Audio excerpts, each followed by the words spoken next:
O Senhor esteja convosco. Ele está no meio de nós. Proclamação do Evangelho de Jesus Cristo segundo Marcos. Glória a vós, Senhor. Naquele tempo, um escriba aproximou-se de Jesus e perguntou: qual é o primeiro de todos os mandamentos? Jesus respondeu: o primeiro é este: ouve, ó Israel, o Senhor nosso Deus é o único Senhor. Amarás o Senhor teu Deus de todo o teu coração, de toda a tua alma, de todo o teu entendimento e com toda a tua força. O segundo mandamento é: amarás o teu próximo como a ti mesmo. Não existe outro mandamento maior do que estes.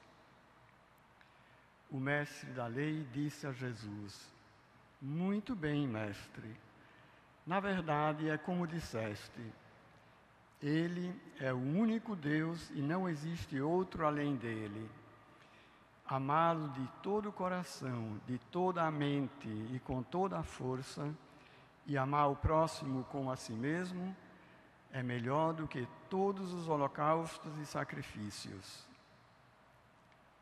Jesus viu que ele tinha respondido com inteligência e disse: tu não estás longe do reino de Deus. E ninguém mais tinha coragem de fazer perguntas a Jesus. Palavra da salvação. Glória a vós, Senhor.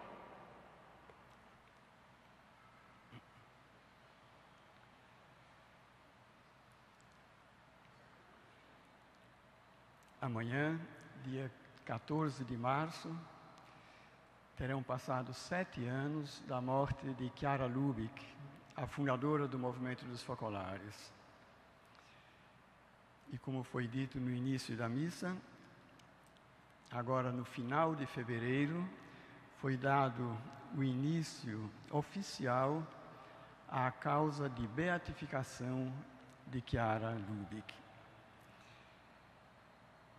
Chiara nunca pensou em ser fundadora de um movimento. A sua intenção era simplesmente viver o Evangelho até as últimas consequências. E seu maior desejo, que é também o desejo de todos os que seguem a sua espiritualidade, amar a Deus acima de tudo e fazer com que Ele seja imensamente amado. E para realizar esse amor a Deus, amar o próximo, até as últimas consequências. Exatamente como nos diz o Evangelho de hoje.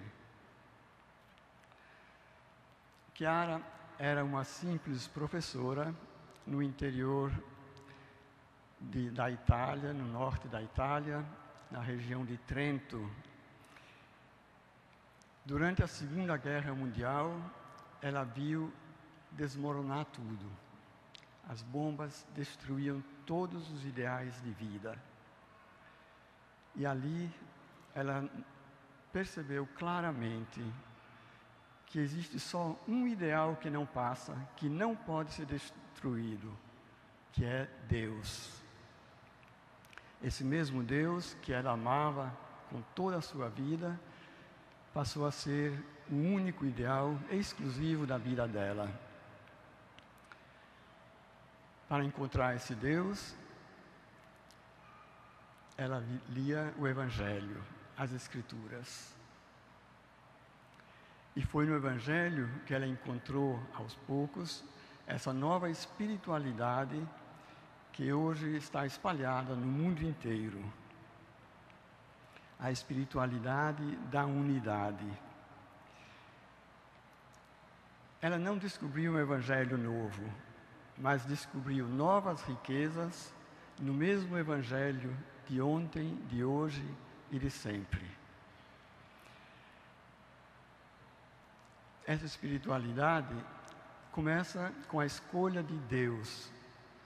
Um Deus que não é, como às vezes se pensa, um Deus que nos controla, que nos castiga, que exige coisas de nós, mas um Deus que é amor, como diz São João na sua primeira carta.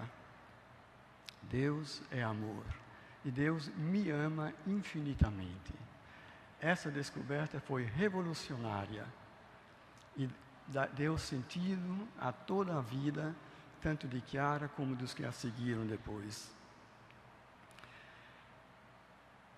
Hoje se busca muitas vezes uma autonomia,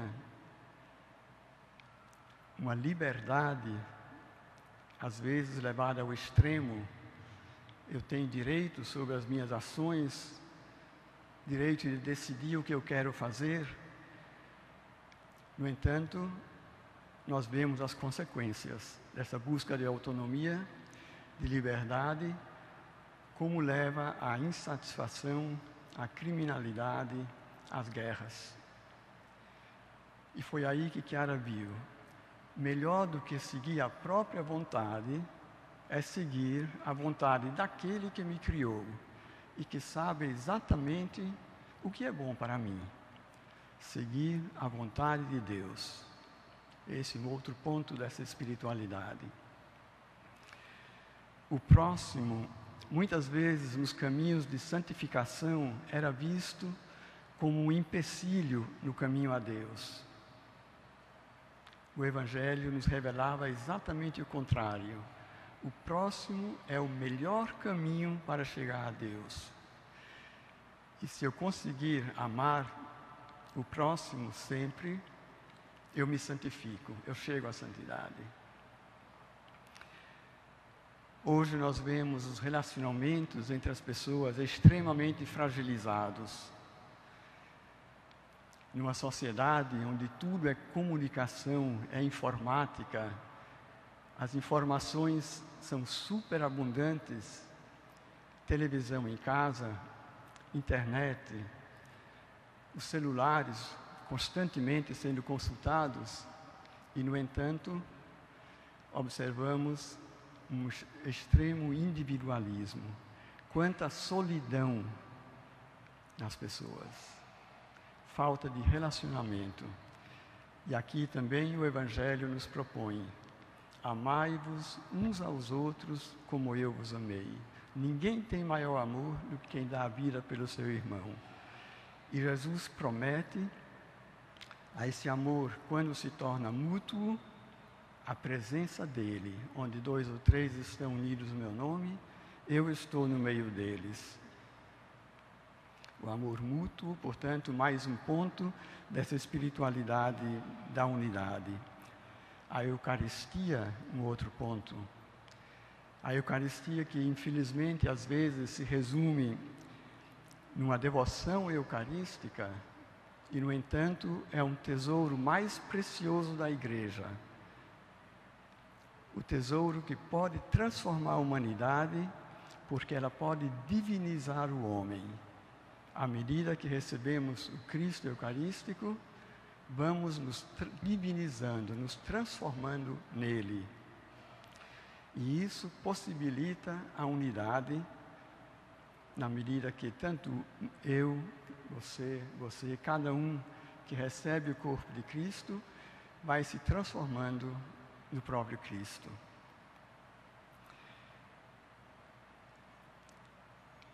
Nesse mundo onde vem tanto em relevo o individualismo, ao mesmo tempo surge uma exigência histórica, a exigência da unidade. Embora um período tão cheio de guerras, nós vemos um anseio profundo de toda a humanidade pela unidade. Os países europeus formaram a unidade europeia, a União Europeia. Os países da América do Sul, da América Latina, procuram se unir. Começam, em geral, pelo lado comercial, mas depois também chegam ao aspecto político. Isso é a busca de romper as barreiras que separam os homens, os povos, as nações. A necessidade da unidade é o que vem em evidência na nossa época. Outro ponto ainda dessa espiritualidade, e que foi certamente uma contribuição preciosa de Chiara para a vida do cristão hoje, a descoberta do sentido da dor no grito de Jesus na cruz: meu Deus, por que me abandonaste? Jesus, na sua máxima expressão de dor, era o auge do amor. Nele nós encontramos sentido para todos os nossos sofrimentos, para todas as nossas dores. Outro ponto, Maria, que também muitas vezes é objeto de devoção, de procissões, de orações, mas que certamente quer ser algo mais. Ela quer ser para nós um modelo de vida. Assim como ela só conhecia a palavra de Deus, assim como ela só queria fazer a vontade de Deus, faça-se em mim segundo a tua palavra, certamente, se nós vivermos o Evangelho, se nós procurarmos fazer a vontade de Deus, estaremos imitando Maria. Mais do que isso ainda, Maria deu Jesus ao mundo. Se nós vivermos o amor mútuo, podemos imitar Maria até nisso, fazer renascer Jesus hoje no meio da comunidade cristã. Também o Espírito Santo é um ponto dessa espiritualidade. O Espírito, que é o Deus desconhecido, de quem pouco se fala, e, no entanto, que nas comunidades onde se vive o amor mútuo, ele se manifesta, se sente um clima diferente. Esse clima é um espírito diferente, é o Espírito Santo que se torna presente nessas comunidades onde existe o amor. Enfim, esse Jesus no meio é a grande novidade também que essa espiritualidade traz, concluindo esses pontos.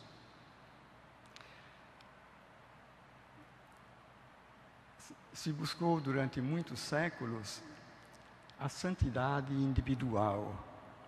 Mesmo na igreja, se fala sempre de conversão, se fala, nessa época da Quaresma, sobretudo, de penitência, de tudo que nos pode aperfeiçoar pessoalmente para nos aproximar de Deus. Chiara abriu o caminho para uma santidade coletiva, na qual vem a evidência não tanto a genialidade ou a santidade pessoal de cada um, mas a santidade do santo entre nós, que é, na realidade, o único santo, Jesus. Jesus, no nosso meio, é o santo dos nossos dias. E ele nos ajuda a caminharmos juntos para essa santidade.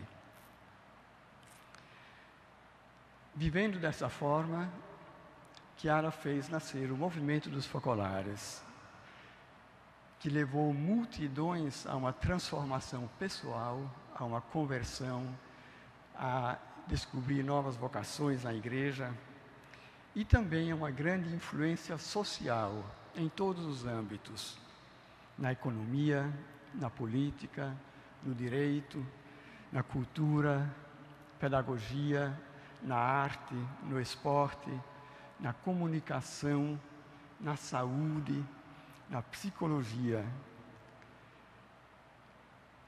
Essa transformação da sociedade em todos esses âmbitos se dá não tanto por um confronto, mas por um diálogo. E abriram-se os caminhos para o diálogo em muitas direções. O diálogo, primeiro dentro da igreja, para que a própria igreja seja um só corpo, para que Jesus reine nessa igreja. o diálogo ecumênico com pessoas que vivem o cristianismo, mas de outras denominações, de outras igrejas. O diálogo com pessoas de outras religiões, budismo, hinduísmo, etc. O islamismo. E, enfim, até o diálogo com pessoas que não têm um referencial religioso. E no movimento dos focolares existem membros, muitíssimos membros, de todas essas orientações diferentes, mas que acreditam no valor comum do amor. Então, essa jovem de Trento, que não pensava em criar um movimento, se tornou universalmente conhecida. Viajou em todos os continentes, em quase todos os países do mundo. Falou em assembleias de pessoas de várias religiões. Promoveu a união entre diversos povos, diversas situações complexas. Exerceu uma atração incrível entre crianças, jovens, adultos. Teve contatos pessoais com todos os últimos papas. Foi premiada com dezenas de títulos de cidadania honorária, diplomas universitários honoris causa, reconhecimentos na própria ONU, no Parlamento Europeu. Ela não queria nada disso, porque queria somente amar a Deus. Mas, de certa forma, conquistou o mundo. Agora, iniciou oficialmente esse processo de beatificação na Catedral de Frascati, perto de Roma, que é a diocese onde ela morava. Estavam presentes, naturalmente, o bispo local, Dom Raffaello Martinelli, vários bispos, entre os quais Dom João Braz de Assis, que muitos de vocês conhecem. Estavam presentes os parentes de Chiara, estavam também os pais de Chiara Luce Badano, aquela jovem que foi beatificada em 2010, que nós também veneramos no altar aqui ao lado. Chiara Luce Badano, os pais dela estavam presentes. E, naturalmente, membros de todo o movimento dos focolares. O Papa Francisco mandou a mensagem em que deseja que o luminoso exemplo de vida da fundadora dos focolares suscite naqueles que conservam sua preciosa herança espiritual renovados propósitos de fiel adesão a Cristo e de generoso serviço à unidade da Igreja. E que mostremos ao povo de Deus a vida e as obras daquela que, aceitando o convite do Senhor, acendeu uma nova luz no caminho para a unidade. Então, agora, Chiara sendo serva de Deus, podemos já rezar ela e todos nós pedirmos também a sua ajuda para que faça com que também nós sejamos instrumentos para a realização do maior desejo de Jesus, que todos sejam um. Apresentemos agora a Deus os nossos pedidos.